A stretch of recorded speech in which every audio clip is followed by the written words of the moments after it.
Ayan, tapos na po nating lagyan po si Kuya Lito. Pumayag naman po sila na makuhanan. Ayan, magandang gabi po. Medyo nakaayos po ako. Ayan, punta sana ako sa church. Pero dadaanan ko muna po yung friend ko kasi nag-PM siya sa akin na nakikisuyo na ma-insertan ko daw yung papa niya ng NGT. So puntahan ko muna para din makakain na rin yung papa niya kasi syempre alam ko po yung ganito. So mamaya makikilala po natin sila. So magmamotor lang ako ako lang mag-isa kaya ayan. Samahan niyo po ako.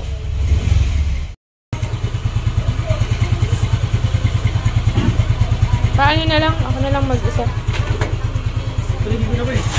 Ha? Ha? Uy, iyan mo muna. Pandarin ko na lang. Yan, medyo malapit lang po yung bahay po ng kakapitan ko na NGT mula sa amin. Siguro mga 5 minutes lang. Kaya di na rin ako saglit lang naman. Sanay na rin ako magmotor since 2011. Kaya kita-kita po tayo doon. Sana nga pumayag na may interview sila.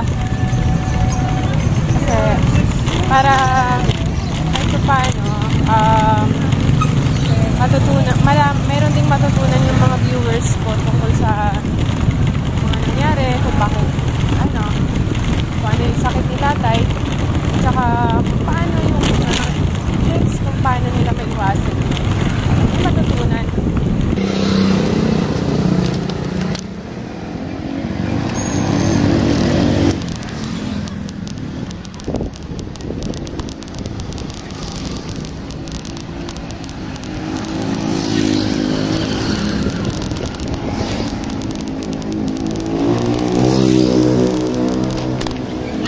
Yung kaibigan ko si April, di ba? Opo. Tinawagan kasi ako. Chinad pala ako na nagpapa-insert na NGT yung papa niya. So, titignan po natin kung anong gagawa. Tapos interviewin din po natin. Anong bahay niyo? Inahan pa po. Wait lang. Ang galing naman dito. Pwede kayo magtanim dito. Opo, nagkakanim-tanim po kami dito. Yun, mga kamote. Kaso nga po, May binigay pong list po na i-blender ko.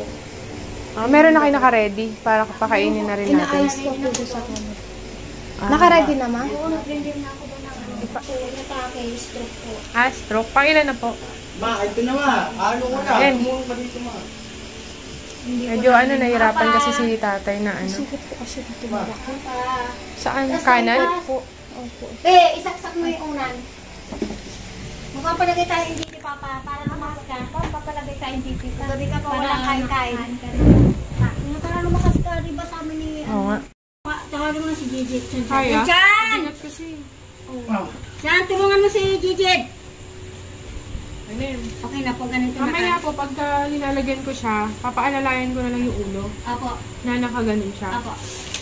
Prepare po muna natin yung gamit. Huwag ka mag-ano, Papa, kasi Ilang na po si kuya na nakahiga?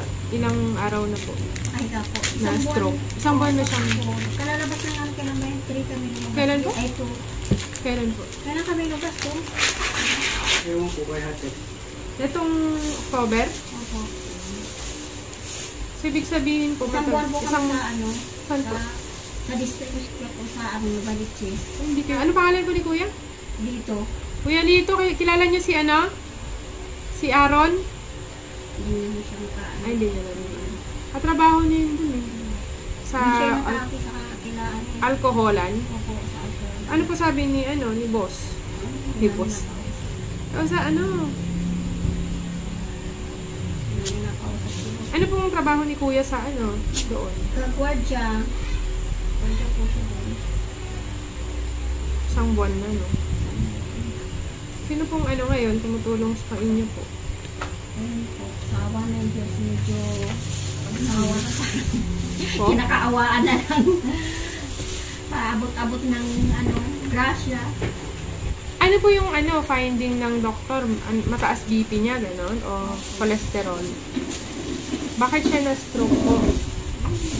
High blood na po. High blood? Pero may maintenance po siya. Ay, opo, dati nami-maintenance siya. Kaso lang may sariling ano naman ito, hindi ko pa-check up. Hindi niya po iniinom yung maintenance. Ininom niya po ang maintenance siya. Kaso lang malakas na rin siyang kumain. Hindi niya inano pa rin yung sarili niya. Hindi Hindi niya pinansin. nagpigil sa pagkain. Opo. Baka, nagkaroon ng ECT, ha? Medyo sana.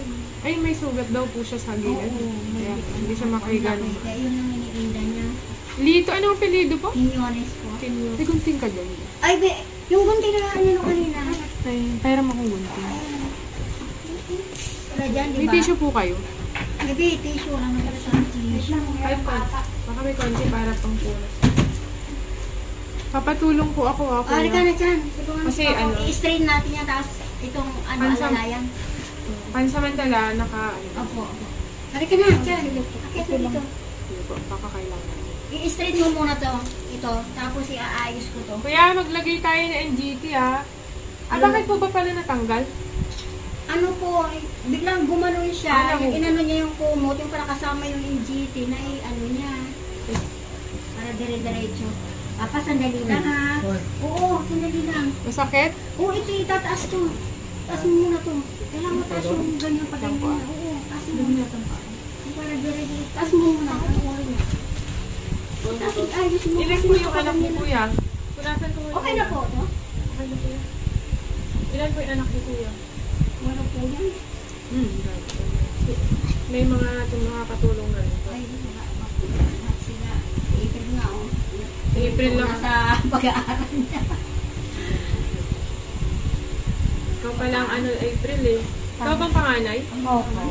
Ikaw ang pag-asa ni Papa. Hindi na nga lumaki. Pag-asa. Susukatin natin kung hanggang saan yun. Pakiano nga po yung kabag. Hawakan mo dyan. Kaya, mamaya, lulunok ka. Nakakasunod naman po siya, Opo, diba? inaano niya yan.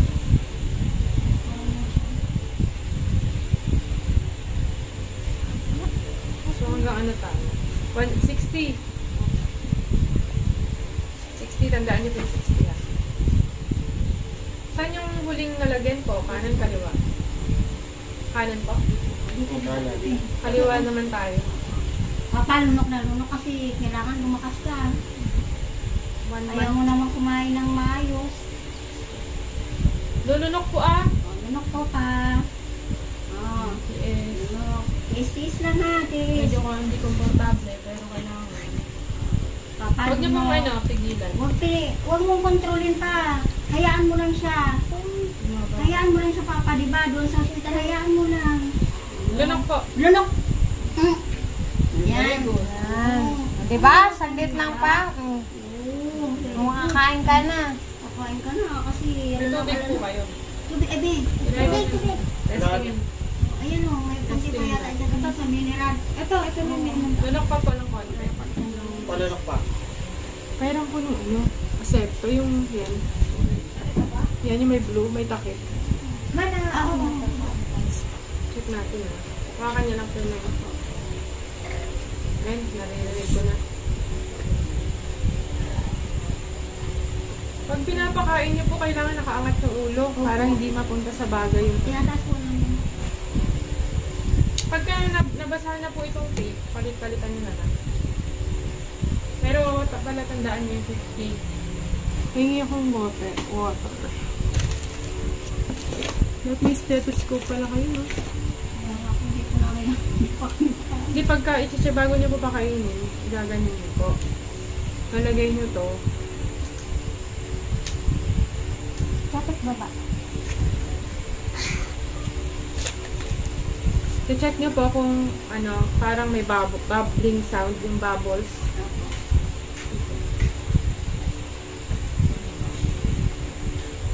Pagka ganun, parang, ibig sabihin, nasa tamang placement po tayo. Nasa chan yung hulo. Pero pagka ginanon niyo po, at wala kayong, kahit wala siguro yung stethoscope, paririnig niyo naman ngayon. Minsan dinibigyan ko dito. Pag wala po kayong marinig na ganung sound, huwag niyo pong itutuloy kasi baka mamaya nakugot siya, napunta dito sa gitna, baka mapunta sa bagay yung pagkain.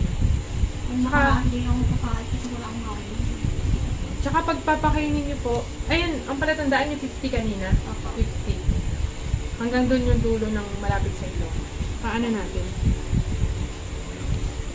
Bigyan natin ng tubig. Nauhaw na si kuya. Hindi pa ka. Tubig lang po ah. Mas maganda sana kung medyo nakaangat sa mga konti. Tama po. At muna. Sige. Nakita. I-ano ko po ah. Para maka-tubig naman. Mamaya pakainin nyo na lang po si kuya. Nakahanda na po yung Kapag ka ano po, yung pagkain, kunyari pagkain na nilagay ko, nandito na yung pagkain, itutupin nyo pong ganun para hindi mapasukan ng hangin. Kasi kapag ka dinadiretso, hangin na yan, tapos lalagyan nyo na naman po ng pagkain. Kakabagin si kuya. Dalawang ano lang muna. Mamaya ka kasi kakain pa siya. Kasi po, hirap ilabas. Ha? Ang hirap ilabas, wala nang sasakyan. Bakit sana kung nakakaupo.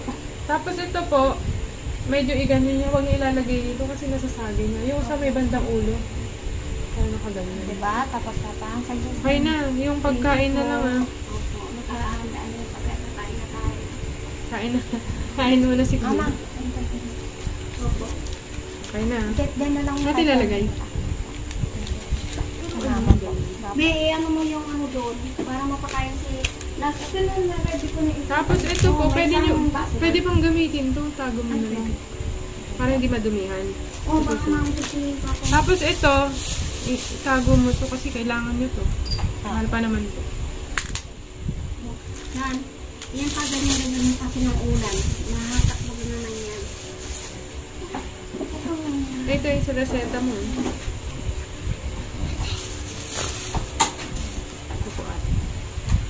Tuprilo.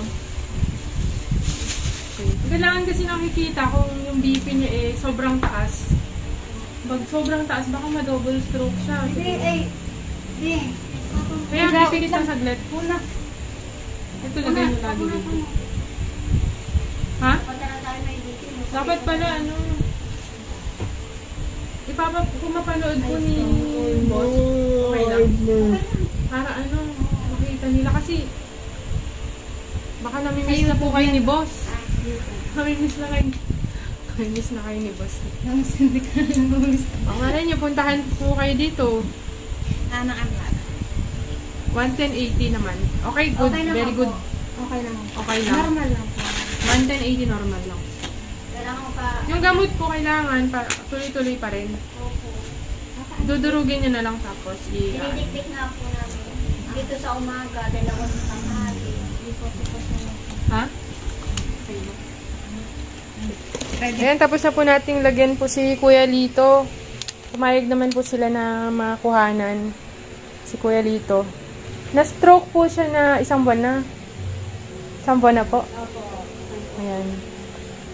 Ayan, medyo na po, nakahiga na lang din po si Kuya Lito. Kasi lagi kong tinatapik yung stroke, kaya gusto ko sana matuto rin yung mga nanonood po sa akin na dati po siyang security guard po.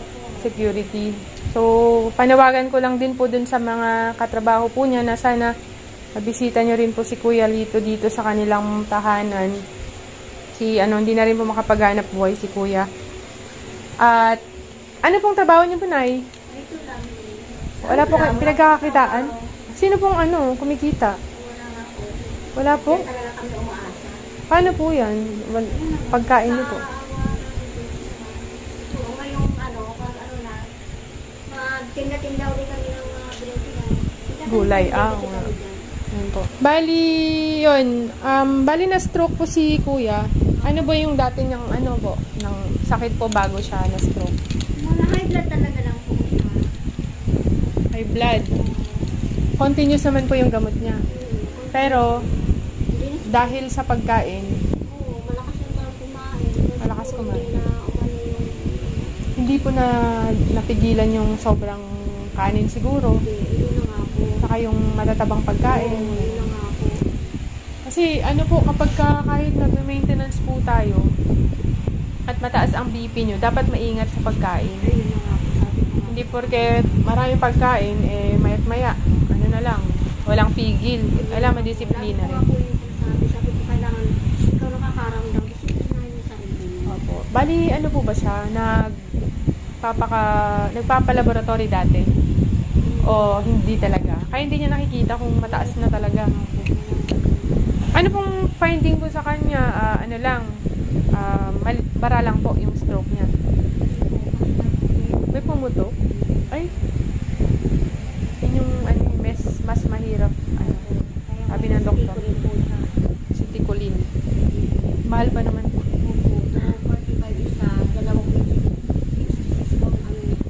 Ako rin po kasi naka-experience din po ng na-stroke yung benan ko. 4 na buwan kong inalagaan bago siya pinuwian. Ngayon, alam ko yung hirap kaya nakaka-relate po talaga ako.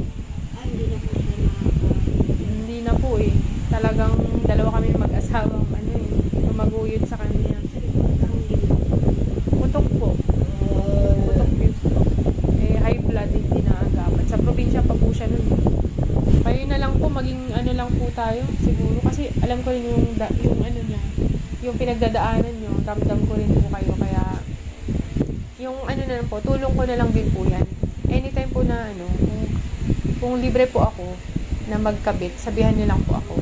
Hindi naman po ako magpapabayad kasi alam ko po yung yung kalagayan niyo.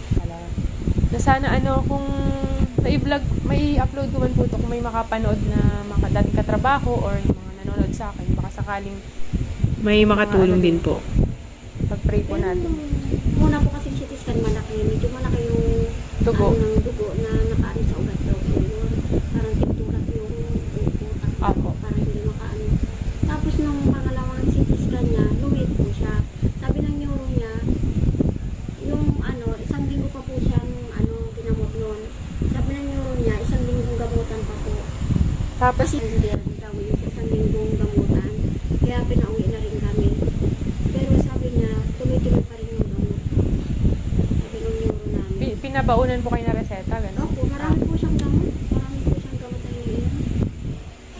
Ano po, yung tanong niyo po kanina, kasi ang doktor dapat nagpapaliwanag po nun. Kasi sila yung nakakita ng CT scan.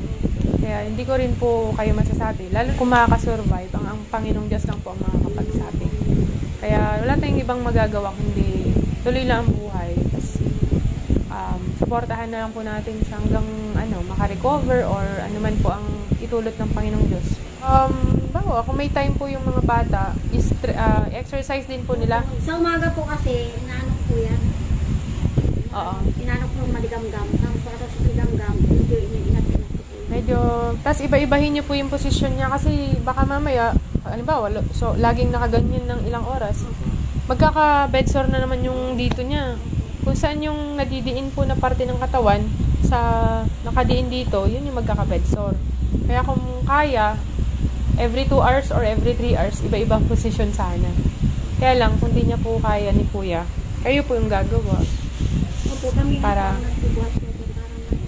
maiwasan po na magsugat ng tuluyan. Ilan taon na po si Kuya Lito?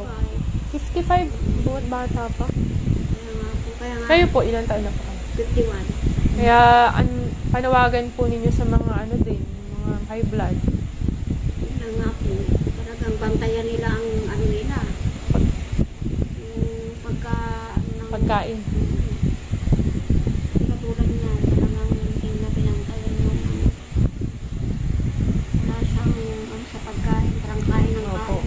Sarap kasing kumain. Aalis na rin po ako na dito sa... Wala rin kasi akong okay lang ba itong bibigyan ko na lang po kayo ng konti. Hindi po. Hindi si April na bilay. Hindi. Alin po? Hindi na pa, nga po ako sa kanya. Ano po? Hindi na po. Pasensya na po kasi hindi ako nakapagdala. Opo, kasi ako nga dapat magano kasi hindi na kami nag-ano ng sasakyan. Hindi, okay lang po. Diyan lang naman, parang kabatiran naman po tayo. Pambili na lang po konti lang naman po. Pambili lang po ng gulay. Imbis na kami Di na po. lang po ang magbigay kasi may Tsaka salamat po. Tinulutan nyo akong i-vlog. Baka sakaling mapanood din po ng mga katrabaho nyo. Kuya Lito, nila po ako Alisan daw siya pa. Sana Salamat. Pag-pray po natin na mapanood po nila. May masasabi po ba kayo sa mga katrabaho? Wala Sorry, hindi na nga pala makabanggit. Sige po, Papa, salamat. Sensya na po, Pagka na, ulit, natanggal, ang gawin niyo po, bili po kayo yung NGT. Apo. Tapos, sabihan niyo po ako ng maaga, wag yung gabi, kasi hindi ko makukuhanan yung bukid. So, yung bukid. Sige po. Salamat po. Ayan, nakauwi na rin po ako galing dun sa kila April sa pag-insert ng NGT. Ayan, sana ay may natutunan po tayo ngayon na para maiwasan ang ma-stroke, na katulad yung nangyari kay Kuya Lito. Alam niyo naman, hindi siya makagalaw, hindi siya makatayo ng kama, hindi na rin makapaghanap buhay. Para maiwasan po natin yung ganong sasapitin natin ay maging maingat po tayo, lalo na kung may high blood po tayo. Maging maingat po tayo sa mga kinakain po natin, iwasan yung matatabang pagkain, maaalat, at higit sa lahat, yung maintenance, huwag po natin kalilimutan. At iwasan syempre ang mga bisyo, sigarilyo, alak. Yan. At syempre kailangan din mag-exercise. So, hanggang dito na lang muna sa mga nais pong magpahatid din po ng tulong pinansyal sa kanila is kontakin niyo lang po ako para maipaabot po natin sa kanila. So, salamat po sa panonood. Ingat po kayong lagi. Always remember that prevention is better than cure. Ingat po kayong lagi. Mahal ko po kayong lahat.